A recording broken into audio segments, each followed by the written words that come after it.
नदी के किनारे बसा एक छोटा सा गांव था, रामपुर। चारों ओर हरियाली, खेतों में लहलहाती फसलें और गांव के बीचों बीच बहती निर्मल गंगा नदी।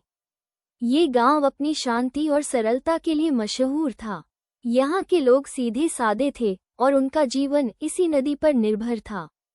गंगा नदी इस गांव की जीवन रेखा थी। किसान इसी के जल से अपने खेतों की सिंचाई करते थे।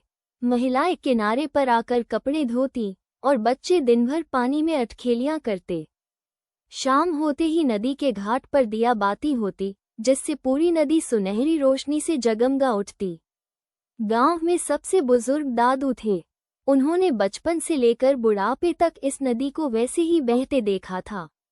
वे बच्चों को इसके बारे में कहानियां सुनाते, कभी इसे देवी का वरदान बताते तो कभी इसके किनारे बसे राजाओं की गाथाएं। लेकिन वक्त हमेशा एक जैसा नहीं रहता। धीरे धीरे शहरों की चकाचौंध ने गांव के युवाओं को अपनी ओर खींच लिया। कई लोग रोजगार की तलाश में गांव छोड़कर शहर जाने लगे। पुराने कच्चे मकान पक्के घरों में बदलने लगे।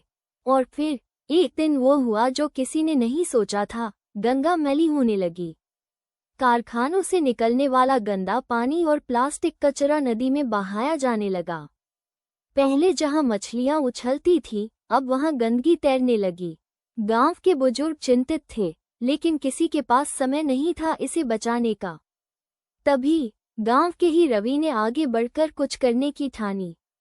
वो पढ़ाई के लिए शहर गया था, लेकिन जब वापस आया तो उसने गांव की बदली हालत देखी। उसने गांव वालों को इकट्ठा किया और समझाया कि अगर हम अपनी नदी को नहीं बचाएंगे तो आने वाली पीढ़ियों के लिए कुछ नहीं बचेगा। रवि और उसके दोस्तों ने गांव के युवाओं को संगठित किया और सफाई अभियान चलाया। उन्होंने घर घर जाकर लोगों को समझाया कि वे नदी में कचरा न डालें। धीरे धीरे सबकी मेहनत रंग लाई और नदी फिर से स्वच्छ होने लगी। गांव में पहले जैसी रौनक लौट आई। गांव के लोगों ने एकजुट होकर काम करना शुरू किया। उन्होंने गंगा में कचरा फेंकना बंद किया, बारिश के पानी को संग्रह करने के लिए तालाब बनाए और नए पेड़ लगाए ताकि मिट्टी कटाव न हो। महिलाएं कम पानी में घरेलू काम करने लगीं और किसानों ने आधुनिक सिंचाई तकनीकें अपनाईं। धीरे धीरे इन प्रयासों का असर दिखने लगा।